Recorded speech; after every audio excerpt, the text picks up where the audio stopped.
Hey, how are you? Slice of Otaku, and with New York Comic Con 2019, despite the technical difficulties, we have been blessed with an abundance of exciting She-Ra and the Princesses of Power Season 4 news. Now, one tidbit in particular that has a lot of people talking and questioning happens to be the inclusion of a new character to the fray, and here she is. Now, as it currently stands, we honestly don't know too much, but I'd like to think that we know just enough to figure some things out on our own, while also managing to maintain a degree of mystery around her presence. And with that, we know her name to be Double Trouble, a name she shares with a character that never actually made it into the original She-Ra television series, and was instead limited to their toy line and was accompanied by a very short comic.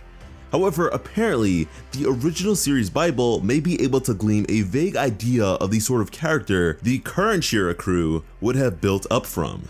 And so to be clear, although none of this is explicitly confirmed, we know very little about them, and if you'd like to avoid having potentially major components of their character spoiled, then I'd suggest you skip this one. It's all speculatory, but still. But with that out of the way, let's get into it. So, with the Horde-centric poster we received at NYCC, we're able to see Catra seated atop a throne, with Double Trouble to her right, and what I believe to imply her newfound position as Catra's right hand. Now, this is pretty interesting considering that for the most part, during all of the seasons before this, Scorpia held that position. Yet here, we see her placed a step below, which is really surprising. I mean, we can save Scorpia's possible sentiments for another time if you guys want to see that, but wow, for Double Trouble to be new, yet capable of achieving something like this is so impressive, and even more so when you think about the sort of person Catra happens to be, with all of the betrayal she's experienced and trust issues she's accumulated because of that. So with that in mind, whatever Double Trouble stands to provide must be substantial. And you know, to be fair, with the loss of Entrapta, the Horde has certainly taken a hit to their tactical capabilities, so there's always the possibility of that being offset by her inclusion. But you know, the thing about Catra is that she greatly appreciates unorthodox thinking and the acquisition of victory by any means necessary.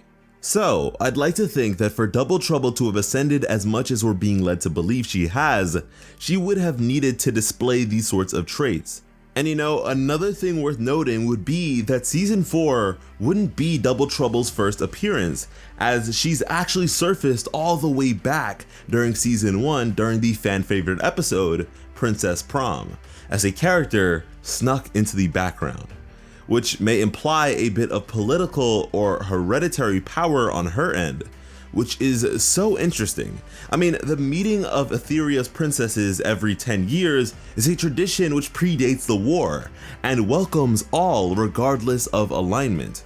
So with how much of the planet has been claimed by the Horde at this point, there's no reason to believe Scorpia's would be the only kingdom they'd consumed. And on that note, Scorpia happens to be an incredibly genuine and optimistic character.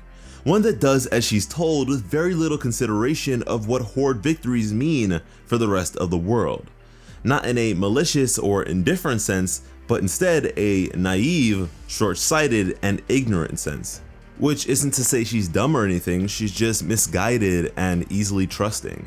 But if we believe Double Trouble to be someone of admirable intelligence, it's quite possible that her feelings towards the Horde's progression could be rather informed, to the point of resistance in ways we've yet to see thus far in the show.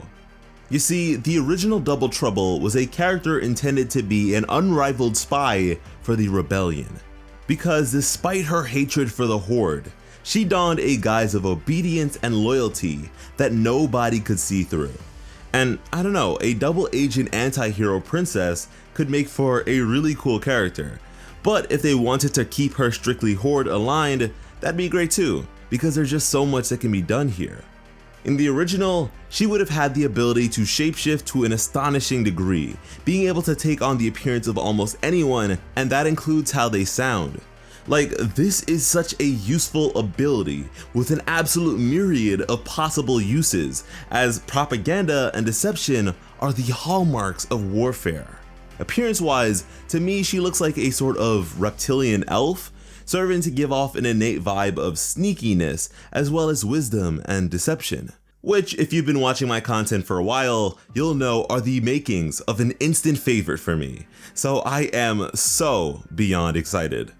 Originally, Double Trouble was intended to be a cousin of Glimmer's, but I think it's safe to assume that that's been scrapped.